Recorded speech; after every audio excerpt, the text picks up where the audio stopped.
خواتین حضرات، قبل اس کے کہ میں کچھ عرض کروں، صاحب الحدی کا ایک شعر آپ کی نظر کرتا ہوں. وجہ بے رنگی گلزار کہوں یا نہ کہوں،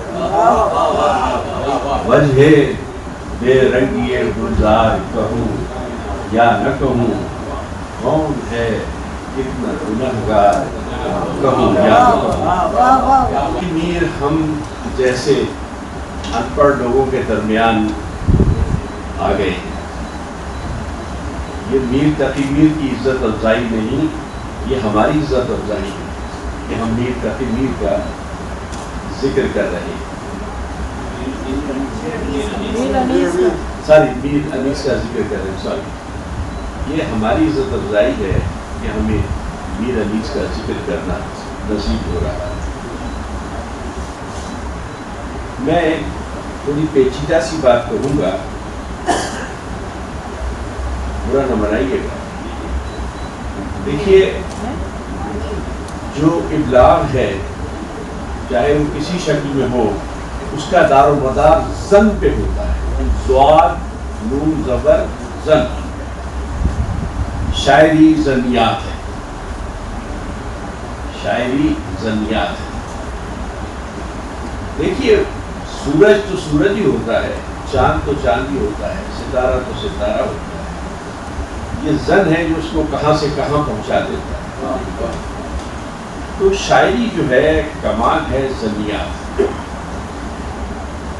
شاعری ہی نہیں بلکہ زندگی زنیات پر مبنی ہے.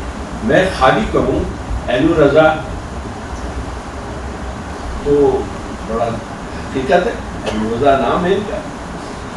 میں کہوں ڈاکٹر عین الرضا تو بھی حقیقت ہے. تو جناب زیٹا علم کے ماہر قابل تو یہ وہی بات ہے، لیکن یہ زن شامل ہو گیا میرا اس میں. اگر زن شامل نہ ہو تو جناب گفتگو تو شاعری تو چھوڑیں، گفتگو بے مزہ ہو کے رہ جائے. لوگ جو ہے ایک دوسرے سے جو محبت کرتے ہیں وہ اس زن کی وجہ سے، اور یہ زن ہی تو محبت کا ثبوت ہوتی ہے. اگر یہ زن نہ ہو تو ہمیں ایک دوسرے کے جذبات کا کیا پتہ پڑے. تو میر انیس زنیات کے بادشاہ ہیں. ایک تو ان کی جو انفرادیت ہے وہ یہ ہے، وہ صبح کا جب منظر پیش کرتے ہیں تو وہ بھی آپ کے سامنے ہے، اور جب دوپہر کا منظر پیش کرتے ہیں وہی کربلا کا بن ہے تو وہ بھی آپ کے سامنے ہے. زنیات. دیکھیے، ادب میں زنیات کو بڑا امپورٹنٹ مقام حاصل ہے. آپ شیکسپیئر کو پڑھیں، اپنے کردار سے وہ ایک جملہ ادا کرا رہے ہیں. بات تو وہی ہے لیکن ان کا کردار جس لہجے میں اس کو، جن لفظوں میں ان کو بیان کر رہا ہے وہ آسمان تک پہنچ گئی.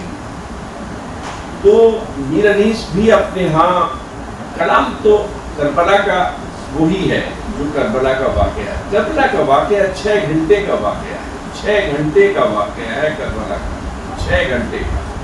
اور اس کے اوپر صدیاں گزر گئی ہیں، اس کا ذکر مکمل نہیں ہو سکا. صدیاں گزر گئی ہیں، اس کا ذکر. آپ یہ دیکھیے میر انیس کا جو آج یہ جو انفرادیت، میری اور ڈاکٹر صاحب کی گفتگو میں یہ موضوع طے پایا تھا کہ میر انیس کی جو حقیقت ہے وہ تو اپنی جگہ ہے، لیکن انفرادیت کیا ہے ان کے. دیکھیے، میر انیس کے ہاں جو انفرادیت ہے وہ ان سے پہلے کسی کو نصیب نہیں ہوئی، جو انہوں نے واقعہ کربلا کو ادب سے جوڑا ہے. اور اب وہ ایسا جوڑا ہے کہ وہ واقعہ کربلا عالمی ادب سے جڑ گیا. واقعہ کربلا جو ہے کوئی ایسی داستان نہیں ہے.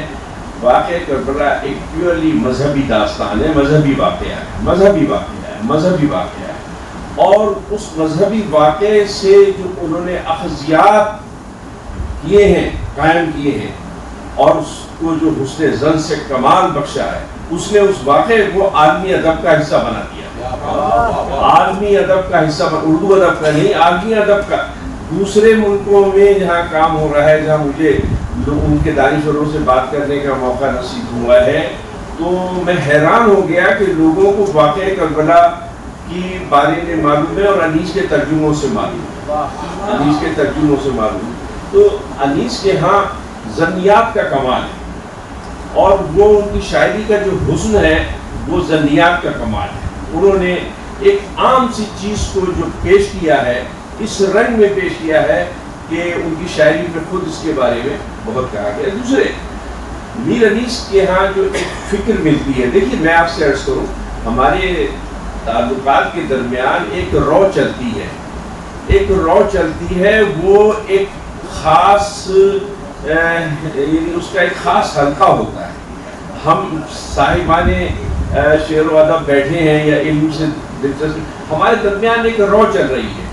یہی کہیں کسی بینک کے افسروں کی میٹنگ ہو تو ان کے درمیان ایک دوسری رو چل رہی ہوگی، یہ رو نہیں ہوگی. تو میر انیس نے ادب کی رو میں واقع کربلا سے جو اخذ کی ہیں چیزیں، جو انہوں نے قدریں اخذ کی ہیں واقع کربلا سے، ادب میں نافذ کی ہے. دیکھیے میر صاحب خالی واقع کربلا کو بیان نہیں کر رہے ہوتے، واقع کربلا سے جو اخذیات ہیں، جو چیزیں وہ واقع کربلا سے نکال کے بیان کرتے ہیں. پھر دوسرا یہ ہے کہ ان سے پہلے مرثیے میں خالی حزن ہوتا تھا. انیس نے مرثیے میں عقلیات کو شامل کیا، معقولات کو شامل کیا، اور ان کے سلاموں کا مجموعہ جو ڈاکٹر تقی آبادی نے مرتب کیا ہے وہ پڑھیں آپ. میر انیس کے شعروں سے بعد میں لوگوں کو بڑی یعنی اس کے تقویت ملی ہے اور لوگوں نے اس رنگ میں کہنے کی کوشش کی، باتوں کو آگے بڑھایا ہے. مجھے ایک شعر ذہن میں میرے آ رہا ہے کہ خیال خاطر احباب چاہیے ہر دم، انیس نہ لگ جائے آپ گنوں پہ. یہ شعر کہا گیا ایک سلام کے دوران، اور سلام میں واقع کربلا کا بھی ذکر. میر انیس نے اپنی شاعری کو کلام تک ہی واقع کربلا تک محدود نہیں رکھا ہے، بلکہ اس میں عقلیات اور معقولات کو بھی داخل کیا ہے. دوسرے ایک جگہ کہتے ہیں کہ ذرا خیال خاطر احباب چاہیے نہیں، چراغ لے کے کہاں سامنے ہوا کے چلے، ندیم انیس دم کا بھروسہ نہیں، جاؤ چراغ لے کے کہاں. اس کے بعد آج کل کے ایک شاعر نے کہا ہے کہ ہوا کے دوش پہ رکھے ہوئے چراغ ہیں ہم، جو بجھ گئے تو ہوا سے شکایتیں کیسے. دیکھیں انیس کے اس شعر سے ملا ہے، ایک سوچ ملی ہے، آگے پڑھیے. اس طرح سے اگر آپ دیکھیں ادب میں، اردو ادب میں دیکھیں تو آپ کو نظر آئے گا کہ انیس کو جن جن لوگوں نے پڑھا ہے انہوں نے ان کو اپنے شاعری میں ادب میں فروغ دیا ہے. تیسری بات جو انفرادیت کی میں انیس کے لیے میں آپ سے کہوں گا وہ یہ کہ انیس نے ایک پرفیکشنسٹ اسٹینڈرڈ قائم کیا ہے. دیکھیں غالب کا کمال یہ نہیں کہ ان کے شعر بہت اچھے اور ذوق سے ان کا مقابلہ تھا، مقابلہ غالب اور ذوق کا نہیں، مقابلہ پرفیکشنزم کا تھا. غالب نے پرفیکشنزم کو، پرفیکشنسٹ کے اسٹینڈرڈ کو قائم کیا. میر انیس کا کمال یہ ہے کہ مرثیے میں جو پرفیکشن میر انیس نے قائم کیا وہ ایک اپنی جگہ ایک کسوٹی بن گیا. آپ کو کسی کے مرثیوں کو پرکھنا ہو تو اسے ذرا میر انیس کے مرثیے سے اس کو مقابل کر کے دیکھیں، تب آپ کو معلوم ہوگا کہ وہ کس درجے کا مرثیہ ہے. تو پرفیکشنزم جو ہے میر انیس کے ہاں، غالب کے ہاں، میر تقی میر کے ہاں، غالب اقبال کو میں شامل نہیں کرتا اس میں، مجھے معذرت ہے اگر آپ کو برا لگے. ان کے ہاں پرفیکشنزم نہیں ہے، ان کے ہاں کئی چیزیں چل جاتی ہیں، لیکن جو پرفیکشنزم غالب کے ہاں ہے، جو پرفیکشنزم میر تقی میر کے ہاں ہے، اور جو پرفیکشنزم انیس کے ہاں ہے، اس کا جواب نہیں ہے. اور اردو ادب کی جو سب سے بڑی اچیومنٹ ہے وہ یہ پرفیکشنزم ہے. اور یہ تین خدایان ادب ہیں اردو ادب میں، جن کا احترام ہمیشہ باقی رہے گا. میں سما خراشی کے لیے آپ سے ملتا ہوں.